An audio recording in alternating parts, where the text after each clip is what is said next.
महिमा सूर्य के मुझे प्रेरणा ये है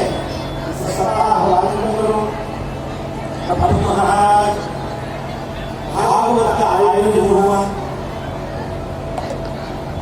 सबको आमंत्रण दिया गया और व्यासासन पर वो गोकर्ण जी महाराज बना दी। अब पहले दिन की कथा आरंभ हुई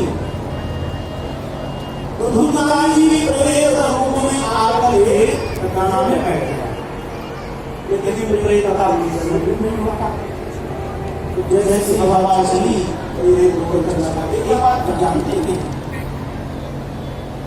प्रेत पिशाच ये हनुमान जी के पास तो नहीं है, वो पिशाच नहीं आवे हनुमान जी के पास तो नहीं आते प्रेत हो गए, क्योंकि प्रेत आकर सभी वायु ही होता है, वायु में चलता रहता है और वायु कौन है? हनुमान महाराज के पिता जी वायु को पवन पुत्र हैं। पवन पुत्र हैं, सारे पवन देव हैं। हनुमान को वचन दिया हनुमान जी आप पूरे जगत में चाहे कहाँ जाना चाहो जाओ, आगे करो, राम जी सेवा करो। मेरे मेरे पास नहीं रहते हैं, इनको मैं कभी आपके पास नहीं आने दूंगा और आने के लिए बोला। अब महाराज जैसी स्वरूप में आकर के बैठा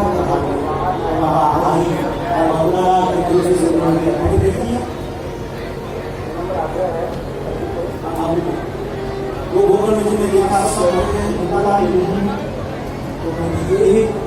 सात रात का आवाज लगाया गया और सांस को लगाया गया और पक्षी गांठ सबसे नीचे वाले गांठ में युद्ध महाराज बैठे हैं। पहला पहला गांठ का दूसरे दूसरा गांठ का आगे आगे छठे छठा गांठ विश्राम की कमाई हुई तो सातवां गांठ टूटा और सातवां गांठ टूटते ही धुंधलाई सुंदर शरीर के साथ प्रकट हुआ।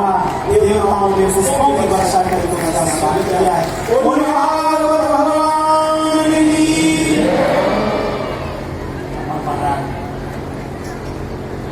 धुंधलाई ने प्रणाम किया भगवान जी को, आगे बढ़ा तो ये देवताओं का अपमान लगाया हुआ है। अब महाराज का बनो हम चल जाए तो आश्रम का और कोई चलेगा केवल धुंधलाई है तो ऐसा सुनो। वो बोले धुंधलाई ने कथा सुनी, इसलिए धुंधलाई ने बोले कथा कहीं पे बैठे देव आश्रम महाराज क्षमा करिएगा, कथा तो आप सभी सुनी है लेकिन अवतार के विद्यार्थी से शिष्य ऐसा क्या काम हुआ कि धुंधलाई से जा रहा है। अब हम नहीं है, अब हम सब आए गोकर्ण जी के बाद महाराज आपने पक्षपात किया है तो कैसे बोले आपने भाई को ऐसी तमाशनाई की उसकी हो गई और अब हमें मानने लग गया। तो गोकर्ण जी ने देव आश्रम से कहा, तब देव आश्रम ने कहा श्रवणम कृतम सर्वै ध्यान मननम कृतम्।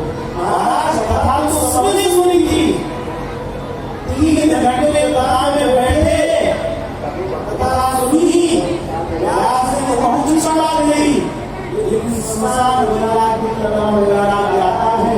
जब स्मशान में गए देखा चला नहीं थी तो मान गए कि खाली हाथ आए थे, खाली हाथ जाना है, क्या बनाए। अब महाराज को भजन करना है और जैसे स्मशान से बाहर आए तो महाराज सब बात नहीं वैसे ही आपको समझे सुनी लेकिन मन चिंतन किसी भी नहीं। अब तो सबने कहा महाराज हमें तो से कथा सुनाई, इस बात को चिंतन वाले कथा सुनी। अब पुनः भागवत का आयोजन हुआ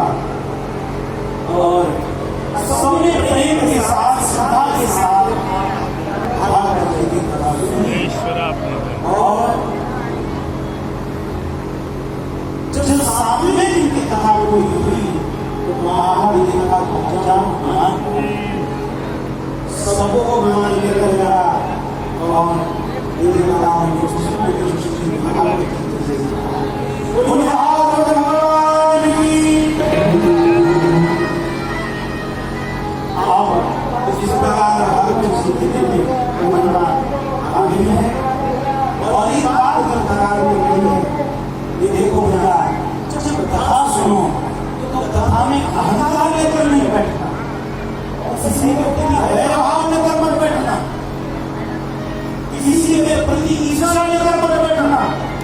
देखो अहंकार केवल दो ही करना है अपने जीवन में, हमारे इष्ट देव जैसा, हमारे भगवान जैसे किसी के इष्ट देव नहीं है और हमारे गुरुदेव जैसे किसी के गुरुदेव नहीं है।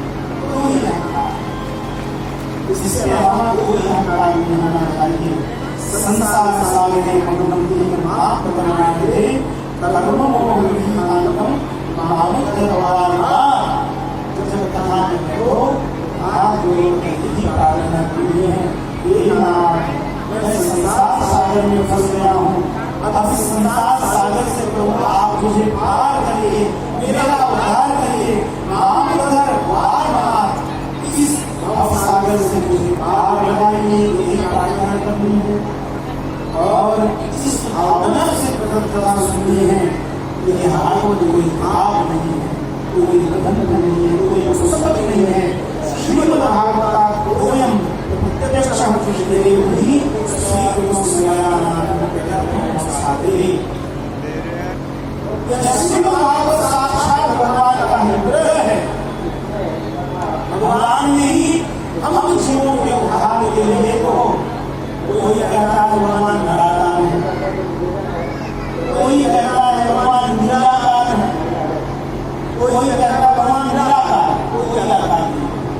तो भैया हमारे सुखदेव भगवान ने कहा कि जैसे लोग मानते हैं कि भगवान निराकार है, निराकार है, निराकार है, मैं मानता हूँ कि भागवत देव के भगवान अक्षराकार है।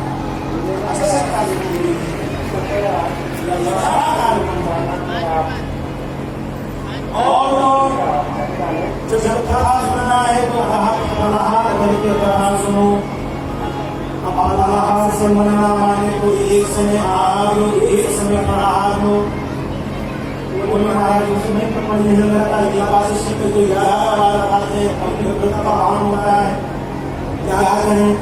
भागवत ने कहा सुख साधन भवेत् गुरु कर्तव्य सुनाए, उन्हें प्रहार करके कथा सुनने का निर्देश है, लेकिन ऐसा कोई कार्य न हो जिससे कथा में मन न लगे और उस बात में मन लगे।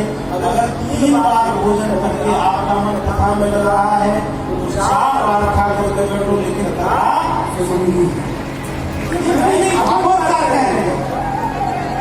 जिस प्रकार हमारा मन कथा सुनने लगे भोजन बने कथा श्रवणार्थम।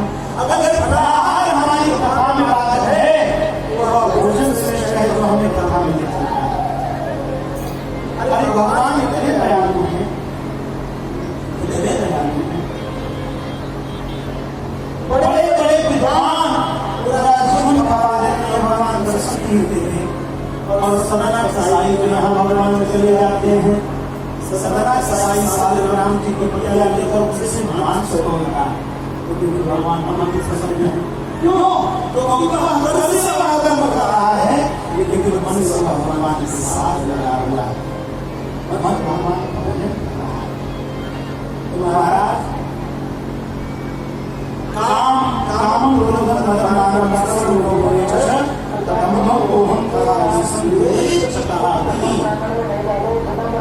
कथा सुनने बैठे काम क्रोध मद मान मत्सर लोभ दंभ मोह और दूर द्वेष से दूर रहना है।